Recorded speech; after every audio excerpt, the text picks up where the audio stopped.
Have you not realized that sometimes you see two people in love and then you begin to wonder, what does this girl see in this guy? Or what does this guy see in this girl? Of course, you can't see what they see because you don't feel what they feel for each other. This is how life is. Many of us are controlled by our emotions, and so we can't see the good in people.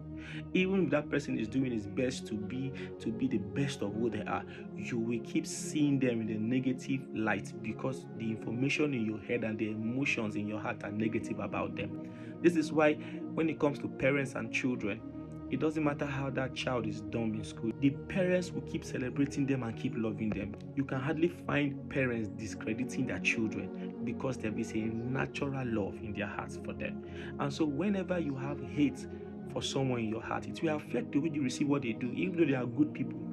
When you have love in your heart, it will also affect how you receive what people do, even though they are bad people.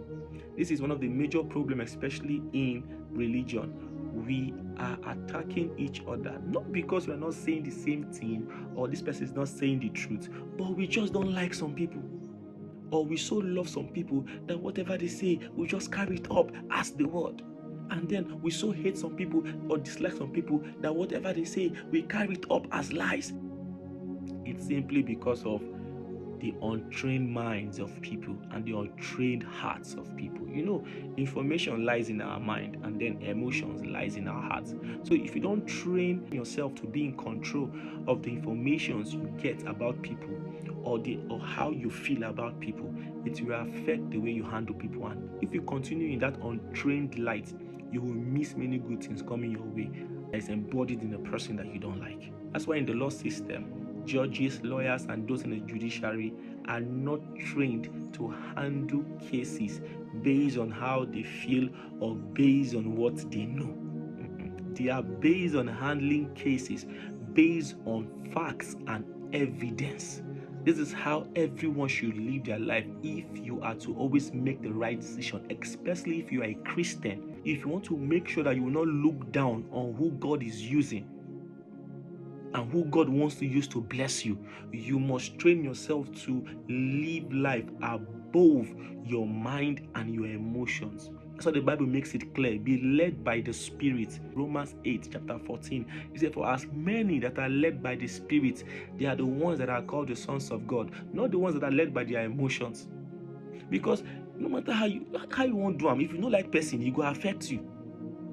It will affect you. You see, hate, dislike, envy, jealousy, love, like all these things are powerful things that can affect your emotions.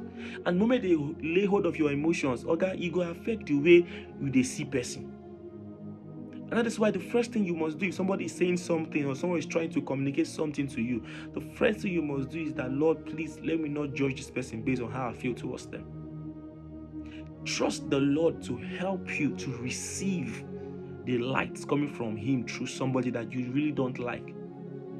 Because the devil is seriously in the business of investing wrong information in our hearts and our mind about people, especially those that God is using, so that you will not receive it.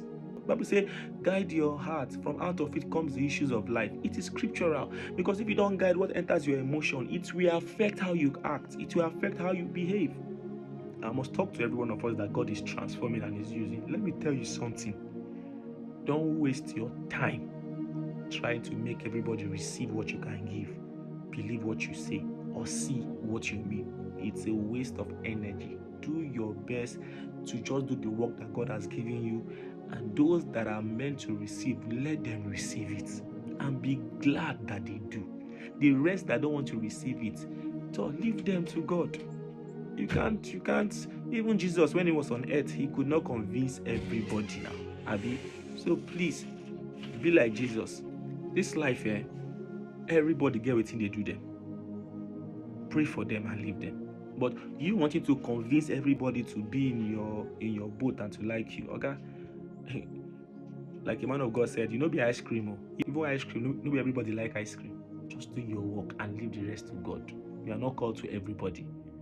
You are not called to everybody. That is why even in marriage, you marry one person. You are not, if you are to marry everybody that we like or we feel emotion for, or some of us will carry 1 million wives for house like Solomon. But we are not supposed to be led by our emotions. We are meant to be led by what is right. So please just do what is right and let the rest be for God. The Bible says on the last day, when the foundation of the earth is shaken by God's judgment, what is true will stand, and what is not true will fall.